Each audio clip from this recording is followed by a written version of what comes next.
tunasema ni asante wakati na lisaa hili Bwana tunaenda kusikia neno lako. Naomba ukatunenee kulingana na mapenzi yako na kwa rehema zako Bwana. Tutoke mahali hapa tukiwa tumebarikiwa na tukisema ya kwamba leo tumetembelewa na Bwana. Katika jina la Kristo Yesu nimeomba na hata kuamini. Sema amen. Bwana apewe sifa. Are we ready to hear the word of God? Na tafadhali kiwa watoto wako nje, hatutaki hata umoja awe huko. Tunataka wawe ndani ya kanisa katika jina la Kristo Yesu, na Bwana atawatenda mambo mema siku ya leo. Salimia mwenzako umwambie karibu katika ibada ya siku ya leo. Mwambie niko tayari kubarikiwa na Bwana. Niko tayari kuinuliwa na Bwana. Haleluya. Niko tayari kusikia mapenzi ya Bwana. Kwa sababu Yesu alikufa na hayuko kaburini tena na amefufuka. Ako hai katika jina la Yesu. Bwana apewe sifa. Na walipomuua Yesu walidhani ya kwamba ati wameshinda, lakini kumbe Yesu anatawala mpaka siku ya leo. Bwana wetu apewe sifa. Na kwa hivyo yale yote alikuwa anayafanya hapo mwanzo hata siku ya leo anafanya katika jina la Yesu. Amen. Haleluya. Mungu wetu hapungukiwi. Hapana. He is the same yesterday, today and forever.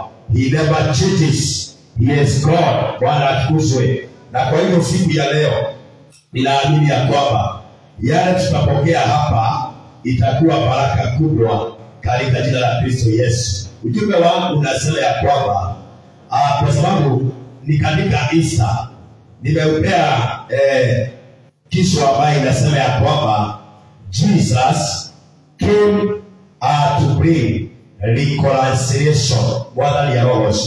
Yaani Yesu alikuja kuleta upatanisho. Bwana wetu yule sana. Kifo cha Yesu, mateso Yesu aliteswa msalabani. He was despised. Alipigwa pale ili aweze kuleta upatanisho kati ya mwanadamu na Mungu. Bwana wetu yule sana. Tunaelewa ya kwamba wakati Mungu aliumba mwanadamu, alimuumba kwa mfano wake. Haleluya. Alimuumba kwa mfano wake. Alafu akasema ya kwamba akamweka katika shamba lake la Edeni aweze kuilima, na akampatia mamlaka, the dominion ya kutawala kila kitu. Hata vitu zingine zilipewa majina na yule mwanadamu. Anapewa sifa. Na Mungu akaweka sheria yake katika ile shamba. Akaambia yule mwanadamu ya kwamba angalia hii shamba ni nzuri sana, uilime. Bwana ni roho. Ukule kila kitu katika hii shamba, lakini hii tunda naomba tu na ninakuambia usikule. Bwana apewe sifa. Wakiwa katika ile shamba, Mungu akaangalia Adam, akasema ya kwamba na sio vizuri huyu mwanadamu aishi peke yake.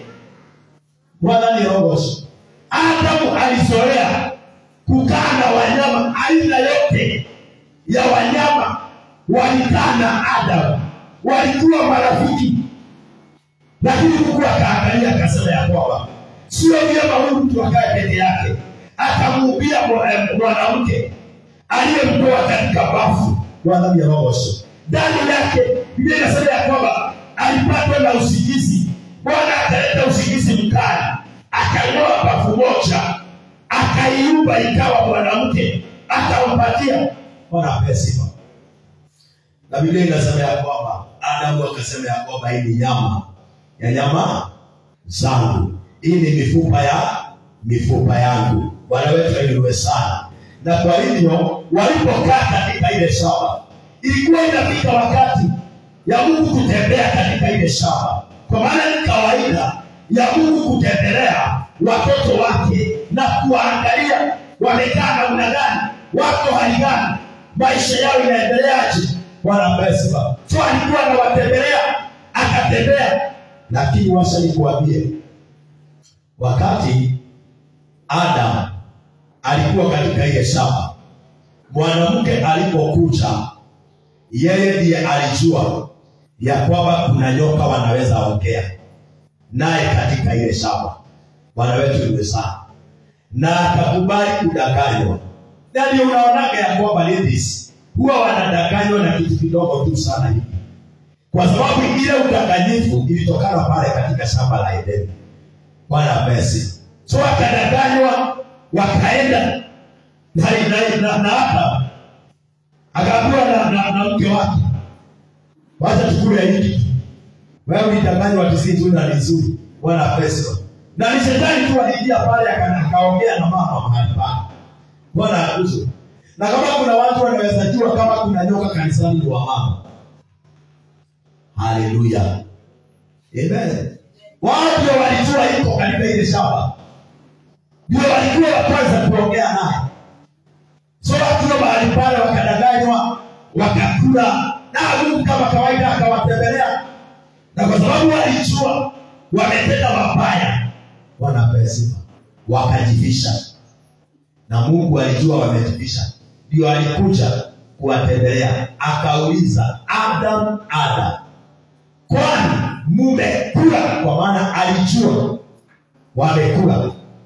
Wanapesifa. Hapo Mungu akanena maneno, akasema ya kwamba wewe Adam utakula kwa jasho.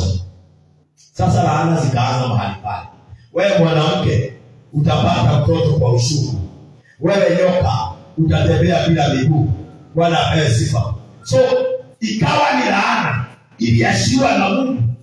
Na watu wakaanza kuwa na mambo mazito sana. Lakini wadhani ya rohosho. Mungu ni Mungu wa huruma. Ni Mungu wa upendo. Wadhani ya rohosho. Ambia mwenzako, Mungu ni Mungu wa upendo. Na ni Mungu wa huruma.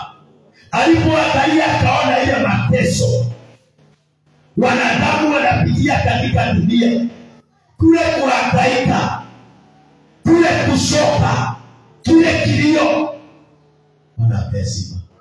Biblia inasema ya kwamba Yesu alikuwa mbinguni kabla hata ya dunia ile kuumbwa. Na wakati Mungu alikuwa anasema tuumbe mwanadamu kama sisi, alikuwa pale in the spirit.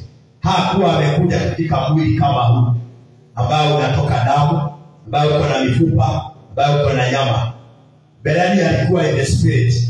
Ndio maandiko huwa yanasema ya kwamba alikuja kwa watu wake wakamkataa, lakini waliomkubali akawapa uwezo wa kufanyika watoto wake. Bwana wetu ndiwe sana.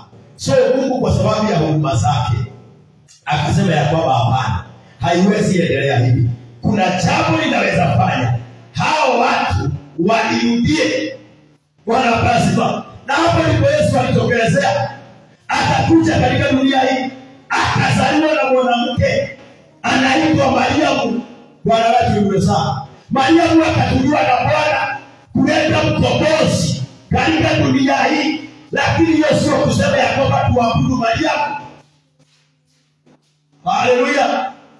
Hiyo sio kusema tuabudu Mariamu. Mariamu alitumiwa na Bwana kwa Roho Mtakatifu alete mkombozi katika dunia hii, kwa vile dunia ilikuwa imekaa. Bwana apewe sifa. So akashika mimba, akazaa mtoto ambaye anaitwa Yesu, Bwana wa Mungu. Na Biblia inasema ya kwamba atakuwa mkombozi. Na kuna vile Mungu alikuwa amesema, na Yesu alikuwa anajua yale yote atayapitia ili kukomboa mwanadamu, ili kurejesha mwanadamu kwa Mungu na kuleta upatanisho na Mungu. Aliposa unaita Mungu, siku ya leo anaitika. Na Mungu akasema ni katika jina la Yesu unaniita, ninaitika. Bwana wetu apewe sifa. So alileta upatanisho. That's why Jesus came in the world. Ndio ilifanya akufe. Na watu wengine wanasherehekea Easter kama ya leo. nasikia kuna megiri nyingi imepangwa. Ati hiyo ndio kuselebrate ile mateso. Jamani, huu sio wakati wa kusherehekea mambo mengine. Ukielewa kile kilifanyika, vile Yesu alikuja duniani, ile mateso alipata, ile kuangamizwa aliangamizwa, kule kuuawa aliuawa, kule kuonewa, hauwezi kuselebrate kwa hiyo mengine watu wanaendana. Bwana apewe sifa. Na ndio Mungu akiwa juu mbinguni huwa anakasirika na dunia. Haleluya. Tunaona dunia inapigwa na magonjwa ambayo haina tiba wala pesa. Dunia inapigwa na umaskini. Watu wanateswa because bila wanastahili kuselebrate kile Bwana alipeana katika dunia hii. Wanaiselebrate na kingine baya. Bwana tuwe sana. Wewe unaona kama Christmas wale vile watu wana celebrate. Mwaka mpya watu wana celebrate vile Easter kama hii.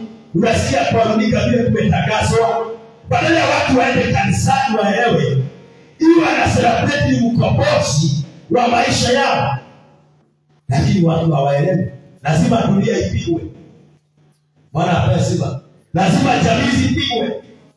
Because we are celebrated na njia isiyofaa. Bwana atukuzwe. Ni wakati unastahili kukaa hivi, ushindi ukaa hivi. Ujue ya kwamba kwa nini Yesu akuje. Kwani Mungu angetuokoa yeye mwenyewe. Na ndio Mungu alikuja akasema ya kwamba hakuna atafika kwangu ila apitie kwa Yesu. Alimheshimisha, akampatia jina kubwa kuliko majina yote. Na Biblia inasema ya kwamba amekiinua vyote na Mungu wadhani rohosho. Na kwa hivyo Waefeso 2 mstari wa kwanza inasema hivi. Waefeso 2 mstari wa kwanza inasema, nanyi mlikuwa wafu kwa sababu ya makosa na dhambi zenu. Biblia inaanza na kusema ya kwamba sisi tulikuwa wafu. We are dead in our sin.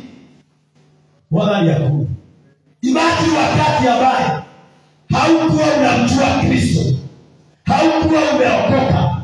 Biblia inasema ya kwamba ulikuwa umekufa kwa sababu ya dhambi. Yaani mlikuwa wafu kwa sababu ya makosa na dhambi zenu. Bwana wetu yule sana. Yule mtu ambaye hajaokoka amekufa katika dhambi. Hiyo washie sio alive.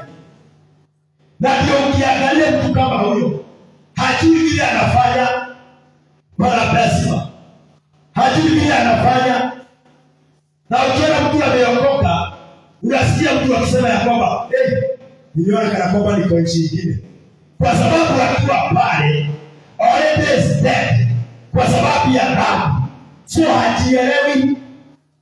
But Kristo anapoingia, who is the light of the world, anapoingia ndani ya mtu, analeta nuru katika maisha, katika mwili wa mtu. Unaanza kuona ya kwamba na kumbe nilikuwa ninafanya dhambi. Bwana apewe sifa. Hata siku ya leo, enda uongeleshe mtu ambaye hajaokoka, atakwambia kwamba hakuna dhambi ninafanya. Bwana apewe sifa. Because he is in the darkness, he is dead in sin. Hajui kuna dhambi anafanya. Hajui anaelewa. But Kristo akiingia, ndio ataelewa na kumbe hii ilikuwa dhambi. Bwana wetu ndiye sana. So tulikuwa wafu kwa sababu ya dhambi. Na Biblia inasema ya kwamba ambazo mliziendea zamani kwa kuifuata kawaida ya ulimwengu. So dunia ina ukawaida wake. Bwana asifiwe. Kuna mambo ya kikawaida yanafanyika katika dunia hii. Dhambi zingine zinaonekana kana kwamba ni kawaida. Yaani mtu dhambi akifanya haoni kana kwamba ni dhambi anafanya. Anaona tu ni kawaida, ni kama kukula na kunywa. Lakini dunia iko na ukawaida wake. Na Biblia inasema tulikuwa hivyo tukitembea katika ule ukawaida. Haleluya. Na kwa kumfuata mfalme wa uwezo wa anga, roho yule atendaye kazi sasa katika wana wa kuasi. Kuna roho ambayo inatenda kazi, na ni roho ya shetani, roho ya dhambi, inatawala katika dunia hii. Bwana lazima. Na unasikia mtu akisema ya kwamba afadhali ya kunywe pombe asiende kanisani. Haleluya. Hataki kuelewa kile kilifanya Yesu akufe, kile kilifanya Yesu akuje katika dunia hii. Hata wamuita majina gani, wanamuita siku ya leo. Bwana wetu pewe sifa. Wacha nikuambie, Kristo ako hai. Na Biblia inasema kwamba kuna mfalme wa anga katika dunia hii ambaye kuna roho atendaye kazi. Roho ambaye imekamata watu katika dunia hii. Hawaoni Mungu. Bwana wetu pewe sana. Hawaoni mapenzi ya Mungu. Hawaoni sababu ya kanisa. Hawaoni sababu ya kuomba. Hawaoni sababu ya kulitia jina la Bwana. Bwana wetu ni pesa. Na ndio tunajiuliza, kwani magonjwa mengine inatoka wapi katika dunia hii? Ile magonjwa iko ambayo haina tiba, inashika mpaka watoto wadogo, na zamani haikuwa inawashika. Bwana atukuzwe. Lazima tuangalie njia zetu. Lazima tuangalie njia kama watu ambao tuko katika dunia hii. Lazima tuangalie njia zetu, ndio Bwana aweze kuokoa, because he came to save. Bwana ni roho. Na Biblia inasema ambazo zamani sisi sote nasi tuliendea kati yao katika tamaa za miili yetu, tulipoyatimiza mapenzi ya mwili na ya nia, tukawa kwa tabia yetu watoto wa hasira kama na hao wengine. Bwana wetu ndiwe sana. Verse 4 inasema hivi: lakini Mungu kwa kuwa ni mwingi wa rehema, kwa mapenzi yake makuu aliyotupenda. Bwana wetu ndiwe sana. Kwa sababu Mungu wetu ni mwingi wa rehema. He is a merciful God. Biblia inasema ya kwamba kwa mapenzi yake makuu akatupenda. That's what the Bible says. For God so loved the world that he gave his only begotten Son. Whoever believes in him, wala ni roho, atakaye muamini hatapotea, na yule hatamwamini atapotea. It's because of the love of God. Because our God is a merciful God. Bwana wetu sana. Kwa sababu ya Mungu kutupenda na kwa rehema zake akamtoa mwana wake ambaye tuna celebrate siku ya leo. Hallelujah. Inalikana how you are celebrated. Wala ni roho. Ni kulikana kula celebrate yake. Kwa sababu ni damu ilimwagika. Hallelujah. Ni mtu alipigwa, alidharauliwa. Bwana wetu ndiwe sana. By the way, tunastahili kuwa na huzuni sana. Hakuna kusheka hapa. Bwana wetu ndiwe sana. Unapofikiria, uangalie Yesu mwana wa Mungu aliyekuwa na mwili kama hii uko naye. Wewe uangalie akiwekelewa maneno, akikamatwa, akiuzwa na Judas ambaye alikuwa mwanafunzi wake. Uangalie akipelekwa kwa Pilato. Uangalie watu wakibuduka. Uangalie vile alifanywa. Hii sio jambo la kufurahia. Bwana wetu ndiwe sana. Hii ni jambo la huzuni sana, because alikuwa na mwili kama wako. Uangalie vile damu ilimwagika. Bwana apewe sifa. Alafu watu tunacheza na kile Mungu alitupatia. Bwana wetu ndiwe sana. Gharama kubwa tumelipiwa pale msalabani, tukapata wokovu bure, bila kuitishwa pesa, bila kuitishwa chochote katika maisha yako. Anasema toeni kwangu. Bwana wetu ndiwe sana. Then naona ya kwamba watu wanatumikia Mungu huyu bila mtu anataka. Bwana wetu apewe sifa. Hawana sababu ya kuinua Bwana, lakini kwa sababu Mungu ni mwingi wa rehema, he is a merciful God, akaonyeshana upendo wake kwa kumtoa Imagine siku ya leo huyo mtoto wako unapenda, Mungu ashuke akwambia kwamba huyu mtoto ndiye nataka umtoe tena kwa sababu ya kuokoa hiyo jamii yako. Hakuna mtu anaweza kubali, lakini Mungu alimtoa tu hivyo kwa sababu ya wingi ya rehema na kwa kunipenda na kwa kukupenda wewe. Bwana wetu nimesema, imagine nikupendwa tu hivyo. Bwana wetu nimesifa. Imagine nikupendwa tu ulipendwa. Kuna mtu alikufa msalabani ndio wewe uitwe mwokovu. Haleluya. Na ndio anasema ya kwamba hata wakati ule tulipokuwa wafu kwa sababu ya makosa yetu, alituisha pamoja na Kristo. Yaani tumeokolewa kwa neema. By the grace of God we are saved.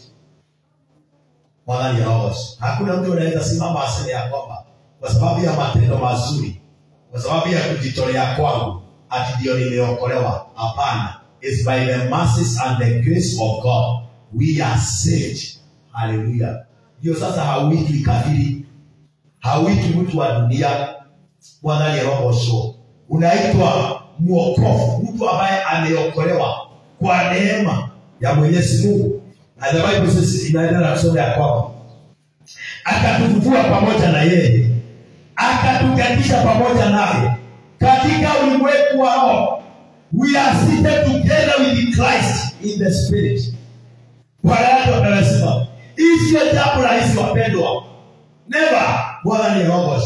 Akatufufua, we are dead, lakini alitufufua. Bwana ni roho. Na siku ya leo akatuketisha pamoja na yeye. That's what the Bible says.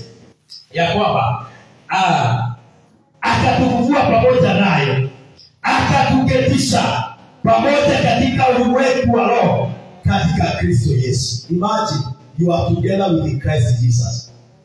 Bwana ni roho. Na ndiposa huwa tunasema ya kwamba sisi sio watu wa dunia hii. Na kama tungekuwa watu wa dunia hii, dunia ingetupenda. Ndio dunia inakushukia every day. Haikutaki because you are not on this world. You do not belong to this world. Bwana pesifa. Na kwa sababu wewe sio dunia hii, lazima dunia ikushukie. Lazima itafute mambo ya kukurudisha nyuma. Haleluya. Sisi sio watu wa dunia. Biblia inasema ni kupita tunapita. Tunaelekea mahali Bwana ametuandalia. Bwana ni roho.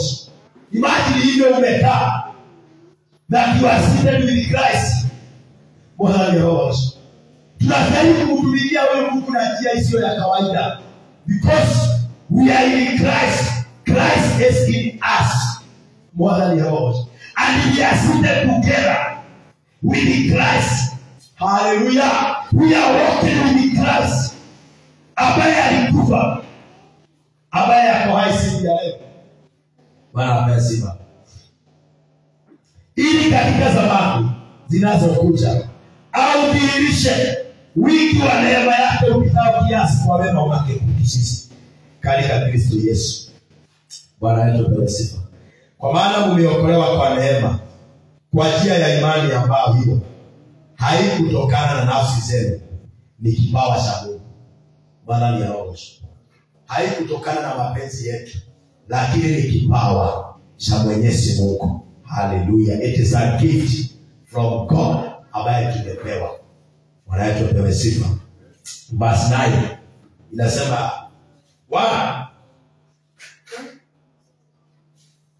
wala si kwa matendo mtu awaye yote asije akajisifu. Bwana wetu apewe sana. Sio kwa matendo ambayo ulikuwa unatenda. Hatukuokolewa because of the actions, ila matendo tunafanya.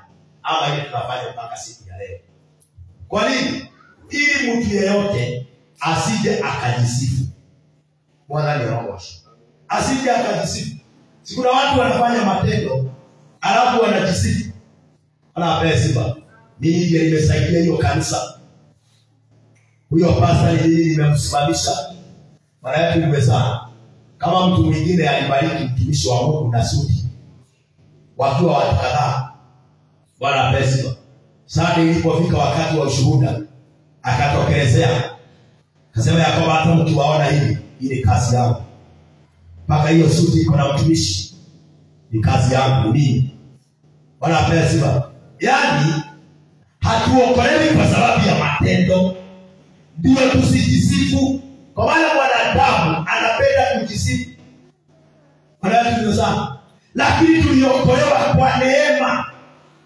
Kwa neema. Kwa rehema zake Bwana. Bwana tukusifiwe. Na mtu akianza kujisifu, Mungu anashangaa na yeye hapo hapo. Bwana tukusifiwe sana. Maana tu kazi yake. Haleluya. Sisi ni kazi yake. Tuliumbwa katika Kristo. Tuokolewe wa Kristo Yesu. Tutende matendo mema ambayo tokea awali Mungu aliyatengeneza. Haleluya. Ili tuenende nayo. Imagine tuliumbwa katika Kristo, tutende matendo mema. We are created in Christ. Tutende matendo mema. So every Christian, haleluya, anastahili kuwa na matendo mema. Anastahili kuwa na matendo mema. Every Christian. Kama Yesu wako ndani yako, umeumbwa ndani yake, umekaa pamoja na yeye, kwa sababu yeye mahali popote alienda alitenda mema. So even us, lazima tuwe na matendo mema. Bwana wetu sana. Haleluya. Biblia inasema ya kwamba ambayo tokea awali Mungu aliyatengeneza ili tuenende naye. Kwa hivyo kuna mienendo Mkristo hafai kuenda naye. Wala ni roho. Kuna mienendo unastahili kuondokea. Bwana atukuzwe. Kuna tabia zingine wala ni roho. Kuna matendo mengine unajiepusha naye because haitokani na Mungu. Kuna ile Mungu alitengeneza kutoka awali. Kabla ya kuweka misingi ya dunia hii, kuna ile njia Mungu alisema tuifuate. Bwana asifiwe. Na Biblia inasema ya kwamba atakaye kutoka katika njia ya Mungu anajitakia kufa. So it is good to stay in the way of God. Na njia ya Mungu ni kwa kutenda mema, sio kwa kutenda mabaya. Bwana wetu sana. Kama ndani yako uko na roho ya kutenda mabaya, lazima umwambie Bwana siku kama ya leo. Kwa maana Yesu alikuja kusamehe. Mwambie kwamba nisamehe. Nimekuwa nikitenda hivi na hivi, lakini leo nataka Bwana unisamehe. Uanze kutenda matendo mema katika jina la Yesu. Bwana wetu ainuliwe sana. Kwa ajili ya hayo kumbukeni ya kwamba zamani nyingi mlio watu wa mataifa kwa jinsi ya mwili mnaitwa wasiotahiriwa. Basi kwamba zamani zile mlikuwa hamna Kristo. Zamani zile za kwanza, wakati ulikuwa Misri wewe, Biblia inasema hatukuwa na Kristo. Bwana ni roho. Hatukuwa na Kristo. Mmefarakana na jamii ya Israeli, wageni wasio na maagano ya ahadi ile. Imagine, hatukuwa na Kristo hapo zamani. Namba 2, hatukuwa na agano. Bwana yetu ni sana. So wakati Yesu alikuja, tuliingia katika agano lake kupitia damu yake Yesu. Bwana ni roho. Na Biblia inasema ya kwamba hamkuwa na agano ya ahadi ile. Mlikuwa hamuna tumaini. Bwana ni roho. Kwa hiyo mtu akiwa Misri, hivyo hasara. Hii mambo mtu akiwa Misri hakuwapi naye. Bwana ni roho. Ya kwamba hana Kristo. Hata akisema Kristo ako ndani yake, kama hajafungua mlango aingie, then amkiri kama mwokozi. Hata akisema duniani na ashukuru microphone, akia kwamba ako na Kristo, hana Kristo. Bwana pesa. Zamani tulikuwa vile, hatukuwa na Kristo. Namba 2 inasema ya kwamba tulikuwa tumefarakana, yani tumetawanyishwa, yani wageni, watu ambao hawana agano ya ahadi. Namba 3, hatukuwa na tumaini lolote. Namba 4, hatukuwa na Mungu. Bwana pesa. Wala ni roho. Hauwezi kuwa na Mungu ndani yako then you fight that God. Wala ni akuni. Hauwezi kuwa na Kristo alafu unapinga Kristo. Bwana yetu ni sana.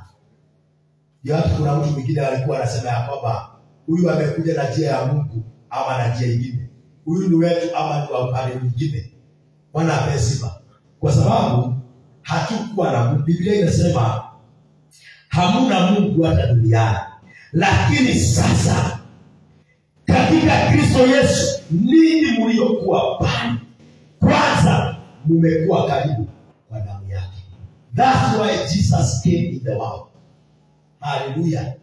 That's why we are supposed to celebrate what Jesus did in our life. Kile amefanya katika maisha yetu. We need to celebrate more than the others. Biblia inasema ya kwamba but now in Christ Jesus sometimes we were far off more than the others. Tulikuwa mbali sana na huyu Yesu mwana wa Mungu. But because of Christ, Biblia inasema hivi ya kwamba kwanza mmekuwa karibu kwa damu yake Yesu. Ile damu ilimwagika. Hata ukiangalia zile sinema ambazo tunaangaliana, ati Yesu alipigwa na hatujui kama huyo ndiye Yesu wa kweli. Bwana amesema. That is just a drama. Wala ni roho. Hawezi Yesu alikuwa mweusi ama alikuwa mweupe. Ni kuonyesha watu, tunaonyesha watu wana act vile kulikuwa. Bwana wetu ni sana. Bali Biblia inasema ya kwamba alikamatwa, akapigwa. Ile kiboko ilikuwa inapiga Yesu ni kiboko ilikuwa moja hapa ukishika hivi, lakini pale mbele ilikuwa na vitu vingine kama 7. Na ndio inaongeza kiboko yake yajaga. Wala ni roho. Ile kiboko Yesu alikuwa anawekelewa. Na Biblia inasema ya kwamba alipigwa kiboko 39 akiwa amevumilia. Hiyo mwili wake ikavumilia hiyo kupigwa. Kwa sababu gani? Ndio wewe upone. Wala ni roho. That strike Yesu alivumilia pale akiwa amekamatwa ndio upokee uponyaji. That's why we are here through the stripes of Jesus Christ. That 9 stripes. Akigongwa hivi, anavumilia hivi. Sio kwa jambo lingine, kwa sababu Mungu alitupenda akamtoa. Akaonyeshana upendo. Bwana wetu ndiye sana. Bwana ni roho. Na hawakumalizana na yeye hapo. Walimkamata, wakambebesha msalaba. Msalaba ulikuwa mkuu na mzito. Akaubeba, alikuwa anatembea akianguka. Hakuna mtu alikuwa anamvumilia. Bwana ni roho. Hakuna hata mmoja except the Simon that anaitwa Simon na Mkurene. Hallelujah. Bila yeye kumsaidia. Lakini kile kimsalaba alibeba msalaba wake Yesu, akaubeba mpaka mahali pa kusulubishwa. Unaambia siba. Na ndio Yesu akaja akasema ya kwamba na kila mtu abebe msalaba wake. Hiyo ni mateso. Hiyo msalaba ilikuwa ni mateso. Ile aliyapitia. Sio kusema ya kwamba ubebe kimsalaba huko ama ujenge kitu kikubwa baada kutembea nayo ukipigwa hapa. Bwana apesiba. Unajua ninaona watu wengine ati wanapigwa, ati wanatoka mpaka damu. Na shidwa wanapigwa lakini ikifika ni kusulubishwa. Siwapigiwe misumari. Unajua mambo mengine ni ya kurutisha. Bwana apesiba. Yesu alibeba msalaba. Na wakati ametoka kupigwa mijeledi, akabebeshwa msalaba mpaka mahali alikuwa anaenda kusulubishwa. Akiwa mahali pale, akaaibishwa pale, akatolewa mavazi yake. Bwana apesiba. Akatolewa mavazi yake, na kwa sababu alijua hii mavazi si ya kawaida, wakaigawanya. Makira ya nguo ya Yesu akabaki na ya ndani wakamfuka. Akaaibishwa pale msalabani, ndio wewe usiaibishwe. Bwana wetu ni sana. Bwana ni roho. Alitolewa mavazi wakamwanya, akaaibishwa pale. Biblia inasema ya kwamba akawekwa kwa msalaba, akapigiliwa misumari. Bwana ni roho. Damu inazidi na kumwalika, inamwalika pale. Halafu wakamchukua wanapesi, wakamchukua wakamweka kofia ya miba wanapesi. Bwana ni roho. Alikiwa kofia ya miba for us to have the glory. Wanajua sana. Hawamalizani na yeye, wakamshika. That's why ninakwambia kwamba how do we celebrate this Easter? Je, ni wakati wa kukula na kukunywa? Ni wakati wa kusheka? Ni wakati wa kukumbuka ile mateso Yesu alipata pale?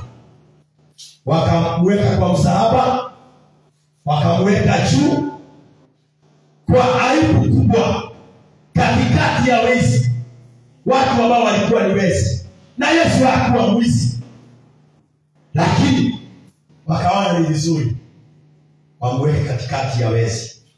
Na hii yote inafanyika kwa sababu yako wewe uliyekuwa mbali, uwe karibu na Mungu kwa damu ya Yesu Kristo mwana wa Mungu. Maana yetu ni sana. Wapendwa, kazi kubwa.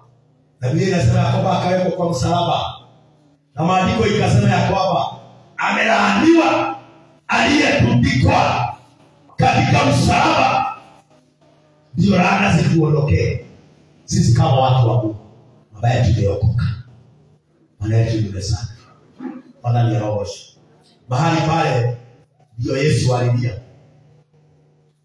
akasema ya kwamba roho yangu naiweka kwako. Mungu alikuwa na uwezo wa kuokoa, lakini kwa sababu alikuwa anataka kurejesha mwanadamu karibu na yeye, kuleta upatanisho, lazima akemtoa Yesu apitie hayo yote alipitia, ndio tupate upatanisho. Ningeza tushoke ndio wa Mungu, tuwe na upatanisho na nani? Na Mungu. Kwa maana tulifukuzwa, na Biblia inasema tukawa mbali sana na yeye, lakini kupitia damu tukawa karibu. Bwana wetu apewe sifa. Akiwa pale msalabani akasema, roho yangu naiweka kwako, wasamehe, hawajui kile wanafanya. Bwana wetu ni sana. Bwana ni roho. Wakati alisema hivyo, akiwa pale mmoja, kama hiyo neno tulikuwa tunasomewa hapa, kusoma katika maandiko, kitabu ambacho nilisoma katika John 18 verse 30, inasema ya kwamba ndio walishukua hiyo mti, Bwana apewe sifa, na sponge wakaweka vito. Bwana ni roho. Wakamnywesha ile viti. Bwana apewe sifa. Wakati walimweka hiyo, hapo ndipo alisema ya kwamba na yote yamekwisha. Bwana apewe sifa. Yote yamefanya nini? Yamekwisha. Bwana wetu ni sana. God is a massive God. Bwana ni roho. Na Yesu kwa sababu ya kutupenda alivumilia hayo yote ili aweze kutuokoa. That's why hatufai kucheza na wokovu. Imelipiwa gharama.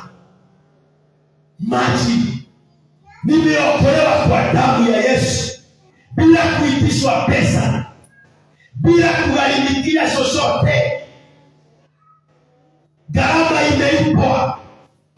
Sifai kucheza na wokovu, na pia na mimi sifai kucheza na kazi ya Bwana, nikijua kwamba ile kazi imegharimikiwa pale msalabani. Wokovu ni kitu ya maana, ilitoka mahali ambaye wewe, hata wewe kama ni wewe ulikuwa unaokoa, haungejitoa. Bwana wetu apewe sifa. Akasema yote yamefanya nini? Yamekwisha. Na aliposema hivyo, kukajaa giza, wakaanza kusema na kumbe alikuwa mwana wa Mungu. Bwana wetu iwe sana. Na kumbe alikuwa nani? Mwana wa Mungu. Na kwa sababu sio vizuri mwana wa Mungu akae pamoja na wezi, hapo ndipo mtu ambaye anaitwa Joseph Arimathea, the Bible says he was a rich man. He was a rich man. Joseph Arimathea was a rich man. Akaenda akaomba ruhusa achukue hiyo mwili aende akauzike. Bwana atukuze. Akauchukua akaupeleka kwa kaburi. Na Yesu alikuwa amesema ya kwamba atakufa na siku ya 3 atafufuka. Alikuwa ameambia wanafunzi wake hivi. Wanaeleza siku ya 3 utafanya nini? Atafufuka. Jamani, amefufuka. Wanaeleza amefufuka. Ambia mwenzako amefufuka. Hayuko kaburini tena. Yesu uhai na anatawala mpaka siku ya leo. Bwana wetu apewe sifa. Lazima tufurahie hii wokovu wa Bwana na tusicheze na wokovu. Bwana apewe sifa. Usicheze na wokovu hii. Imelipiwa gharama kubwa ambayo hakuna mwanadamu anaweza kuilipia. Bwana apewe sifa.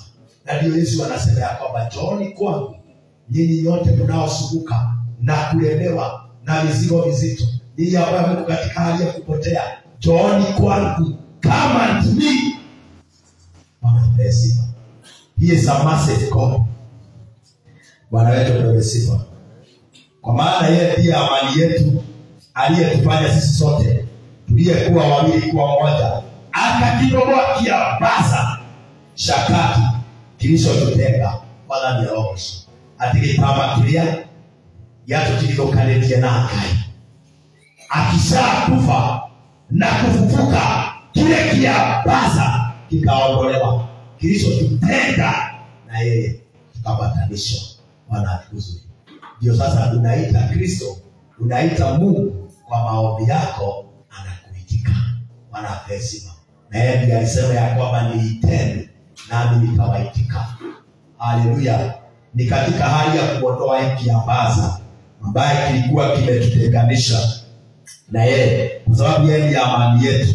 Naye akisha kuondoa ule uadui kwa mwili wake, ndiye sheria na amri zilizo katika maagizo, basi akawapatanisha wote wawili na Mungu katika mwili mmoja. Bwana ni roho. So akatupatanisha na Mungu mwenyewe kwa njia ya msalaba, akiisha kuufisha ule uadui kuwa huo msalaba. Bwana ni roho.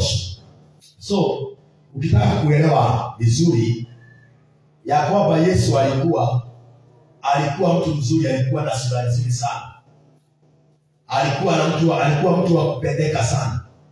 But when you read Isaiah 53, utaona the way sura yake, mwili wake uliharibiwa. Bwana ni roho. Uliharibiwa kwa sababu yako na kwa sababu yako. Bwana apewe sifa. Bwana ni roho. Haleluya. Ndio alisema ya kwamba yote yamekwisha. Na wakati alifufuka, Biblia inasema ya kwamba akawaambia enendeni. Hapo ndio injili ilianza. Bwana ni roho.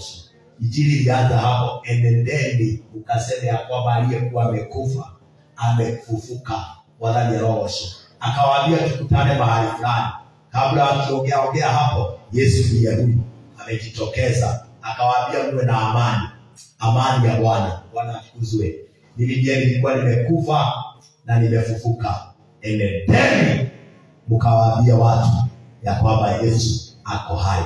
That is the gospel ambayo tunastahili kuwa tunafanya mpaka siku ya leo, ya kuambia watu ya kwamba Yesu hayuko kaburini tena, amefufuka, ako hai, anataka kukuokoa, anataka kukuponya, anataka kukusamehe, anataka kukuinua, anataka kukufanyia kila kitu. Bwana ni roho. Jesus became everything we need. Hallelujah. Na ndio Biblia inasema ya kwamba he is the supplier of everything we need in our life. Bwana ni roho. Jesus ndiye kila kitu. Everything. He is everything. Kile unahitaji kwa Mungu ni Yesu. Na ndio unaona mtu akiwa na Yesu ako na amani. Hata kama hana pesa, ako na amani. Lakini kuna mtu ako na pesa lakini peace, hana amani. Bwana atukuzwe. Because Jesus is everything. Bwana ni rohoshi. Let us love Jesus. Let us love our God. Bwana ni rohoshi. Msishukue wokovu kuwa ni kitu ya kawaida hivi tu. Bwana ni rohoshi. Msishukue kazi ya Mungu kuwa ni kitu hivi tu. Yesu alimaliza kazi yake, akawapatia wanafunzi wake. Wanafunzi wameondoka. Bwana ni rohoshi. Sasa ni sisi tuko tunafanya hii kazi. How do we work? Tunafanya hii kazi ya Mungu namna gani? Na imelipiwa gharama kubwa. Bwana ni rohoshi. Imelipiwa gharama. Nasi tunaifanya namna gani? Haleluya. Je, tunaifanya na je inastahili? Hapa ni Yesu akiwa mbinguni na angalia vile tunaifanya. Anasema, ole wangu ningekuwa pale, hii kazi ningeifanya once. Wanaitwa pewe sifa.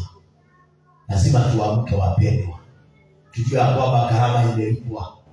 Yesu amekuja atupatanishe na Mungu. Imagine haukuwa wa ufalme wa Mungu wewe na mimi, lakini kwa sababu ya kifo cha Yesu tukafanyika watu ambao watakuwa karibu. Imagine that we are seated in Christ. Yaani unamuita anaitika. Bwana amesi. Si unaweza ita Mungu na akose kuitika. Lakini Mungu anasema niite nitaitika. Nitakuwa karibu na wewe. Bwana amesi. Nitakushika na mkono wangu. Nitakusaidia. Nitatembea na wewe. Alafu tucheze na kasi ya Mungu. Ndio unaona mapigo mengine inakuja katika maisha yetu. Mungu anashindwa hawa watu. Nani atawasaidia? Nani atawaelezea? Wanaitwa yule sana. Hii mambo yote inatutesa katika maisha yetu. Wakati Yesu alipewa hiyo dhiki, alisema yote imeisha. Na ingine kwa sababu ya udhaifu wetu na kutoamini na kufanya kazi ya Mungu kwa ulegevu. Na Yesu alisema ya kwamba amelaaniwa anayefanya kazi ya Mungu kwa ulegevu. Ukilegea kwa kazi ya Mungu utaoperate katika laana. Ni Mungu alisema amelaaniwa anayefanya kazi ya Mungu kwa ulegevu. So hiyo maombi unaomba kwa ulegevu naweza kuwa na laana juu yako. Bwana ni rohoshi. Basi naomba Mungu tu atusaidie siku ya leo katika jina la Yesu. Atusaidie siku ya leo tuweze kuelewa hii wokovu imetoka wapi. Haifai kuchezewa. Haifai kuchezewa hata kidogo. Amen. Haleluya. Kama kuna siku ya kufufuliwa tena ni siku kama ya leo. Biblia inasema ya kwamba tulikuwa wafu katika dhambi na katika makosa. Bwana ni rohoshi. Na unapoangalia maisha yako na njia zako na Mungu wako, and the way unafanya kazi ya Mungu, utaona makosa mahali imeingilia, dhambi mahali imeingilia. Umwambie Bwana, revive me katika jina la Yesu. Mwambie Bwana akufufue katika jina la Kristo Yesu. Tusimame na miguu yetu mbele za Bwana in Jesus mighty name. Haleluya. Bwana apewe sifa. Si kila mtu anajijua, si kila mtu anajielewa. Bila unafanya kazi ya Mungu, bila unaomba, bila unajitolea, you know yourself, ni wakati wa kumwambia Bwana nifufue tena katika jina la Yesu. Mwambie Bwana akuguse tena katika jina la Yesu. Bwana akaweze kutuokoa. The mighty name of Jesus. We are celebrating the life and the death of Jesus Christ. Bila aliteswa pale msalabani, bila aliumizwa, the Bible says akinyarwa, kashekelewa, agevile kandio kwa sababu yako na wewe katika jina la Yesu. Oh my God and my Father, Fungua kinywa chako mwambie Bwana niguse tena. Siku ya leo katika jina la Yesu. Ni siku ya kusamehewa na Bwana. Ni siku ya kurejeshwa katika njia zake Bwana. Ni siku ya ufufuo katika jina la Yesu. Ambia Bwana, revive me once again. Pass me, O God, katika jina la Yesu. Ambia Bwana akuguse tena. Usifanye kazi ya Bwana kwa kulegea katika jina la Kristo. Usifanye kazi ya Bwana kikawaida katika jina la Bwana. Usiombe kikawaida, usimtumikie Bwana kikawaida. It is the high time. Mwambie Bwana revive me once again katika jina la Bwana. Kwa kinywa chako omba mbele za Bwana. Wakati wa kulewa kurudiwa na Bwana siku ya leo. Baba kwa jina la Yesu naomba ukaniguse tena. May you touch me, O God. Touch me, my Father. Touch me once again. Touch me, O God. Touch me, my Father. Revive me, my God. Nikufue tena siku ya leo katika kazi yako Bwana. Nikufue katika maombi. Nikufue kwa kazi yako. Nikufue kwa neno lako Bwana. Katika jina la Yesu. Revive me, my God. Ninawaitwa Yesu. Ambia Bwana akuguse tena. Ambia Bwana nifufue tena. Unajua vile umekuwa ukipelekana na Mungu wako. Unajua vile umekuwa ukifanya kazi ya Bwana kama ni kusukumiwa na kuna gharama imelipwa pale msalabani. Yesu anauliza, kwani watendakazi wangu wako wapi? Na watu duniani wametawanyishwa, nani atakayewaokoa? Katika jina la Yesu. Ambia Bwana nisaidie kuanzia siku ya leo. Nifufue tena siku ya leo katika jina la Yesu. Ina maiteremo jina za hakuna mwingine kama wewe Bwana. Katika jina la Yesu. Ambia Bwana nisaidie. Mwambie Bwana nisaidie, wacha kunyamaza. Wewe unanena na Mungu wako. Bwana anataka kutengeneza moyo wako. Anataka kutengeneza maisha yako so that you can become a good workmanship in the kingdom of God. Katika jina la Kristo Yesu. Ambia Bwana my God, niguse tena Bwana. Oh my God, my Father, you are mkono wako tumbeleza Bwana. In the mighty name of Jesus, oh God. Oh yes, Lord, my Father. Touch you once more. Touch me once more. Touch me once more. Touch me once more. Never say tena. Never say tena. Never say tena Bwana. Never say tena. Ukiwa umenyamaza hivyo ndani ya moyo wako, macho yako ya ndani yaangalie msalaba. Angalia pale msalabani. Ondoa mawazo yako mahali kwingine. Ondoa macho yako mahali kwingine. Tazama msalaba. Ile kazi imefanywa mahali pale. Uone vile Bwana Yesu amekupatanisha na Mungu wako ambao ulikuwa umefukuzwa. Ulikuwa wewe sio kitu, but today you are something because of the cross. Msalaba wa Yesu. Msalaba wa Yesu. Kiangalia pale msalaba uone vile amesulubishwa. Uone ile aibu amepata pale. Aibu iondoke kwako. Uangalie hiyo miterembi ile maisho. Uone umepokea uponyaji. In the mighty name of Jesus. Thank you, Holy Spirit. Thank you, Jesus, for the blood that you shed because of our life. Thank you, Lord, because you are massive. Unatupenda Bwana. Kuna kama wewe. Forgive us every sin, Lord. Baba, katika jina la Yesu, asante kwa kumtoa mwana wako wa pekee ili atupatanishe na wewe tena, sisi ambaye tulikuwa mbali na wewe kwa sababu ya dhambi, kwa sababu ya maovu. But today we are seated in Christ Jesus. Na unasema ya kwamba tukuite Bwana, nawe unatuitika Jehova.